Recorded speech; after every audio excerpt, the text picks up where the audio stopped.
Hey guys, it's Carolyn, and welcome back to the podcast. Today, I'm excited about our guest. We're going to talk about CRMs, and in this case, Method. So today's guest, Paul Jackson, is the founder and CEO and Method, the number one lead to cash flow automation tool for QuickBooks and Xero users. Paul is a business operations expert and a two-time founder who believes in building software for small businesses that work just like they do. Hey, good morning, Paul. Welcome to the podcast. How are you? Great. Thanks for having me. No, thank you for taking the time to be on the show. So before we dive into what Method is and how that works, tell us a little bit about yourself and how you got to where you are now. Okay. Well, my name is Paul. I have a very boring resume.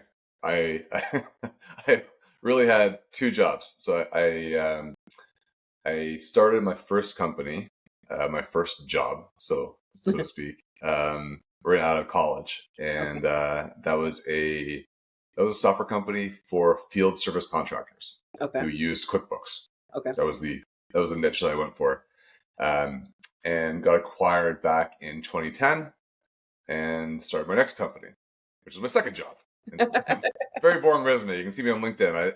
I don't have much there for a 25-year experience. So I started up Method in 2010 with some of the old team that was with me on QExpress, and we wanted to do something a little bit different for small businesses, but again, focused on the QuickBooks world, and branched out beyond a little more than just contractors, but people who were in various industries. But besides my business life, I am a baseball coach. Oh. I coach my son's baseball team. That is my number one occupation in my brain. How old's your son? He's 12. Oh, gotcha. Just getting good. They can really start playing at that age. Yeah, they do. Like they got their curveballs figured out. The changeup is coming along. They actually look like MLB players. Oh, awesome. That's awesome. That's a good kudos to you. That's not an easy job. No, I mean I'm the first base coach, so I say go back. Gotcha. Make them feel better when they strike out, when they go at the dugout. That's a hard job too, man. All right, so tell us a little bit about Method, what it is and how does it work? So number one, we're a CRM. So doesn't matter what industry you're in. Construction trades are no different. You do need to have what we call a 360-degree view of a customer. So ideally, in the ideal world, when you have people who are working in the office, like whether it's a sales rep or customer service rep or dispatcher, they don't want to fly around to different systems. They really want to be in one system all day long. And so a 360-degree view gives you your customer information. It gives you also, ideally, your financial information. So if your customer calls in and asks about, hey, invoices, estimates, payments, you don't have to go over to like QuickBooks or ask someone else in the office who has access to the data that's in the accounting file, as well as any customer information you're tracking them that maybe you're keeping in Excel. You don't want to fly back to Excel. So really, a CRM should be a 360-degree view so that you have everything at your fingertips and you can collaborate with other people in your office. That to me is what a CRM is. And then beyond CRM, Method allows you to do custom workflows, so you can actually build custom apps for your individual needs, which we have 3,500 people using Method. It's probably like 2,500 of those have something custom they're doing inside the product. So give me an example of like a customized workflow that's been created. God, there's so many, but let's keep it to construction trades. And actually, let me think of one that would be related to this podcast, not getting screwed. It's funny, actually. So back in 2021, I had my house built, and we had trades coming in and out every single day. Uh-huh. And we really saw what construction trades have to go through. It's madness. You could have 5 different trades in the house at one time. So I understand where this one comes from. So electrical contractor came to us and said, hey, listen, I need a process to help me with my liability. I just got an electrical fire in a house that we did, and they're blaming us. We know we left it in a good spot. Mm-hmm. Well, ideally, we could just track and take a photograph and we leave and stamp it in some way. So out of the box, we do, even though it's a CRM, we actually do have a job tracking piece to the software. So you can go to a site, you can start, hey, I'm here, and timestamp it. You can electronically sign it, and you can take a photograph. So that's all in a box. For them, they wanted to customize it because so that wasn't quite enough. They wanted to have it so that if the owner was there, if it actually was a homeowner, like more of a renovation job, that would be the ideal signature. If a supervisor was there, that would be the next level of signature. Otherwise, the worker can take the photograph and the signature and they can sign it. But they wanted to have that hierarchy, and that would allow them to best cover their asses, really, from a liability standpoint. Yeah. So small customization on an existing product is ideal. It's easier and cheaper. Doesn't cost much time or money. But people do much more elaborate things. Gotcha. And so can you so say they wanted to take pictures on a daily basis, like a daily report, is that possible too? Yeah. I mean, I think ideally, if you're in that situation where that electrical contractor was, where I think what had happened was they left it dry, and then one of the pipes that was recently installed got wet, and it created the fire. Ideally, after you leave each site, you take various photographs that basically said, this is how I left it. Mm-hmm. And it has to be super seamless. Otherwise, they're just not going to do it, right? Like the contractor, the trades aren't going to do it. It has to be simple. Yeah. So yeah, I would say ideally you're doing it as you go, leave each site each day. Absolutely. In this one circumstance. Gotcha. And so can they put a contract in there? Can they have all of their information in there for that? It's like say they have a client that has multiple projects. Can they have a file for each project? Yeah, there's other examples for that one too. There's one company I can think of that does precasts. Okay. This company does precast concretes, and actually before they came to method, they had like 21 files that they would go to a shared server. They would then copy the zip file down, unzip it into their hard drives, make small modifications, zip it back up, and then email it to someone to approve to put it back onto the server again. And there's a decent sized company. What they did was, or still is, construction molds. So they build reusable molds for bridge walls, highway posts, roofing. So various types of molds are reused for concrete. Pretty big operation, multiple states. And so when they did their quoting system, they had to have 3 signatures for any quote to actually be approved. One would be terms and service. So that's where you'd actually have the contractual terms. 2, framing documents. And then 3, any critical conditions to the site that had to be approved ahead of time. And so those 3 docs are now living inside Method, signed electronically in Method, shared with everybody, including on a customer portal to the buyer. And so they have access to it as well. No more zipping, no more emailing, no more crazy chaos. So they do have a contractual part of how they use Method at that precast company. I think in general, like based on like what I understand from your show, not getting screwed. Like my opinion is that most of the time the 2 parties aren't trying to screw each other from the outside. Well, it depends on the situation, but I have a couple precast clients too, and so some of them, especially for like a material supplier in that situation, setting up your files so I can file a lien at the end of the day if you're not paid. And so I need to know who you were hired by, who the general contractor is, what the project address is. And so each of those have to be separate files, which is kind of hard to set up in QuickBooks, and then be able to transfer that information over, you know what I'm saying? Because it's a client. It's a general it's the client, it's the general contractor they're working for, and then it's a specific job, and all of those things have to be tracked so I know which material went to which project. Yeah, I guess ideally everyone's issuing a purchase order for Or each an one of invoice at those. least. Yeah, and so again, you could have in your customer portal inside Method, you could actually really out of the box, you could just send them to the portal to be their purchase orders to each supplier, and you have all the detailed information you want on there. If you wanted to go custom, you could, of course, configure it so that like there's special needs based on your state or based on maybe what you need if you're helping your client. That could be added to the forms, whether it's a PDF printout or actually on the screen. So you can make small modifications to it, but ideally you're using out of the box or something like that. Yeah, so that brings up another good question. I represent a lot of concrete suppliers, right? And when they drop off the concrete, they have to get the ticket signed. Great. Those Yeah. tickets get lost more Yep. than anything. So, like, could you put it on the iPad and they sign it and save Totally. it quickly? Yeah, we have a mobile app for that. That's Because, like, it requires an internet connection, but I don't think in 2024 that's much of an issue yeah, anymore. no, really, because those things are like the paper things, they get lost and then nobody has them. And then, like, how can you prove you've made these many loads if you don't have all the signed tickets?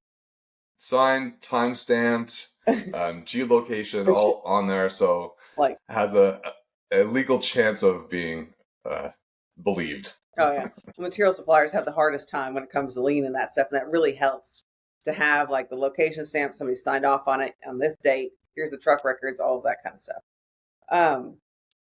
Why do you think it's important to have a CRM though that links with QuickBooks? Well, if you're not, then you have a lot of separate workflows. So, first of all, on the outset, if you're a CRM that doesn't work with QuickBooks, then how do you get a lead into QuickBooks who becomes a customer? Yeah. Like, are you copying and pasting it? I don't know.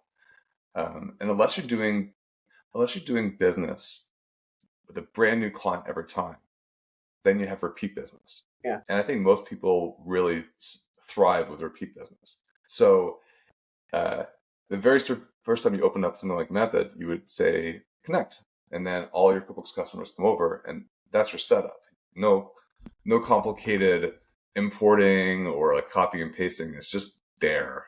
All your existing customers are there, and you can add leads to it. That's just the basic contact information. Like really, any CRM workflow should eventually lead to a transaction. So if you're in traditional CRM, you have what's called a sales pipeline.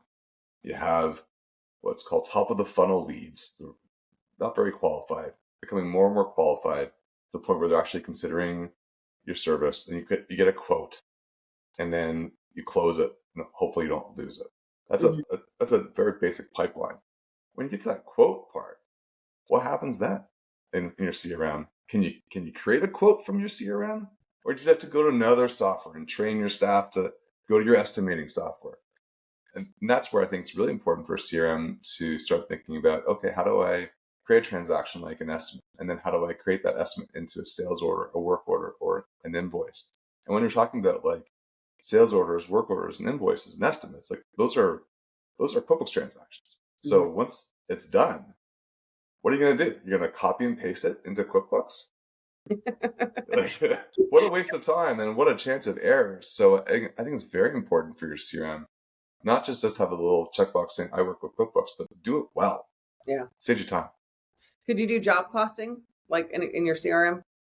Yeah. So we have a work order system, and that allows you to track time. I think for most construction trades, the biggest thing is time. Making sure that you are bidding versus your actual on time. If it's on construction costs, typically those reports actually come from QuickBooks itself, because you're looking at the purchase orders and you're comparing it in QuickBooks to the cost, the revenue versus cost. So those reports tend to be done in QuickBooks, but the time reports tend to be done in Method. Gotcha. And could you use it to manage subcontractors that work for you if you have them? Yes, we just treat those as vendors. Gotcha. Like they're basically suppliers, and so they too can log into a portal and they can see what their work is for the day. Gotcha. Cool. Very cool. All right. So what are some key trends that you're seeing in the contracting industry? I think everyone's getting more electronic. Good. Slowly. Like back to when I was building my house here, every single estimate and deposit was done manually. This is only 4 years ago. Yeah. But we get so many contractors now saying, hey, this is just not good enough. What we want is to be able to issue an estimate electronically and have an ACH paid deposit. So that with the terms and conditions allowing us to charge that again when the job is done. Yeah. and with all the key terms up front, so there's an agreement up front. That electronicness, I think, helps solve some of these disputes because it's Oh, up front. absolutely. And then payment via ACH is much better than by check. Oh, Like yeah. we're still doing checks in North America, Oh, yeah, all the time. right? What are we doing? So you can accept payments on the CRM. Yeah. So like they can put their credit card in or they can put their debit card in and accept it and it'll link Or it. their ACH. Like I think ACH is far better for I agree. construction trades. We're talking about large amounts. I agree. So the processing fees are way lower with ACH. It's just really the routing number and the account number, right? With the address associated with it. And the second piece too is that chargebacks. If you take Yes. credit cards, you can get a chargeback for really any reason. Yeah. That's And loved 120 to some days of them. after the original transaction. Yeah, I guess that's tough for a company that's depending on cash flow. Not knowing whether or not there's going to be a chargeback for whatever reason is tough. Where with ACH, it's much less, much a harder process to go through. And so Basically, those funds are transferred. They're gone. I mean, they're yours. Like it's really yeah, hard. there's a cooling off period if that's a mistake, but like Yeah. it's much better for really any business doing sizable dollar amounts to use ACH. So we enable that through various payment gateways, whether it's Authorize.net's pretty good for ACH. Even QuickBooks Payments has pretty good ACH. Mm-hmm. Stripe has ACH. So whatever the payment gateway that people prefer can do ACH. Yeah. No, I've had several clients that are like material suppliers that had scams with credit cards. Somebody says it's their card, it goes through, and then 120 days later, like, oh, this is not my charge.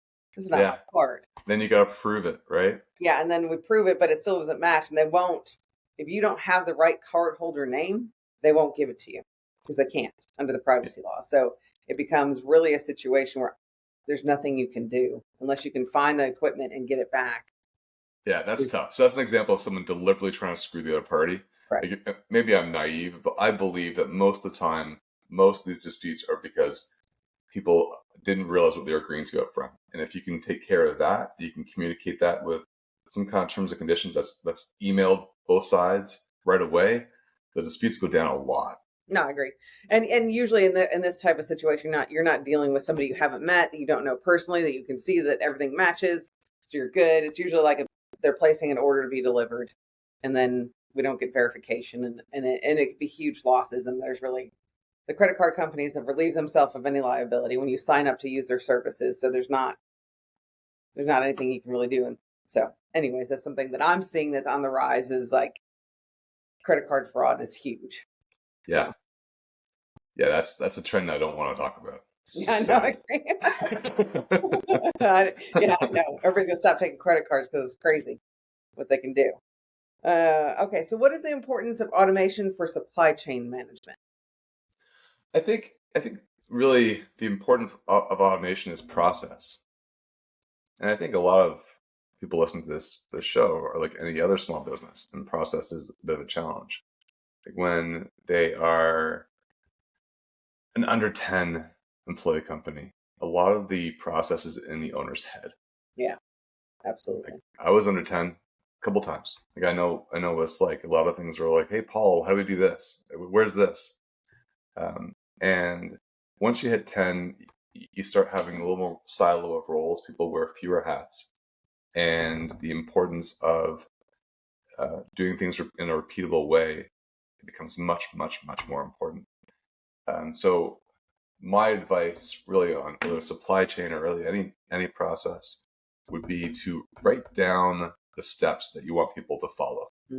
Just start there, because they can become an SOP, which is a standard operating procedure. And then what you can do, this is when you really are starting to figure out how to scale. Like what you can do is look at all of your standard operating procedures and figure out, okay, which one should I automate? Which one should I just delegate? Mm-hmm. Like not everything needs to be automated right away. And I'm a geek. I love automating, but really in reality, if it's a low frequency item that doesn't require a lot of critical thinking, it's not being done by key people, you don't have to automate it. Just delegate it, but write down those steps against your SOP.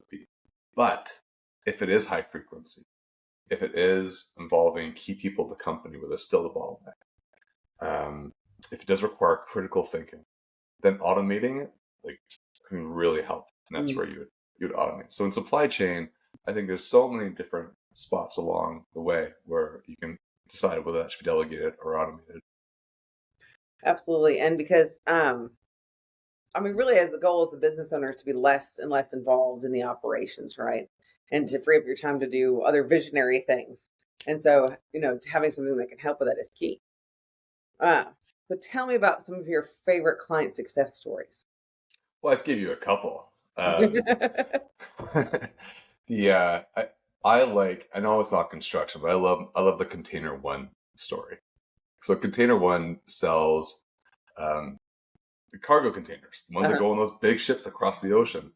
And so these containers can be used for various things when they're no longer used in shipping. They could be your backyard barbecue gazebo. They can be a home. You can put two, three of them together and make a home out of them.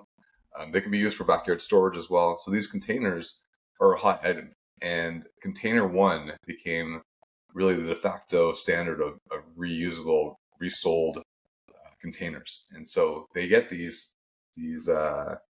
containers, and they have to figure out the actual process of getting them to the client site and all the purchase orders related to it. And so they came to us when they were a quarter of the size they are now. They've quadrupled, I think, in just under 3 years. Wow. And they said they could not have done it without some automation, which we helped them with. And so today, customers can go put a quote on a website, which automatically goes into Method as a lead.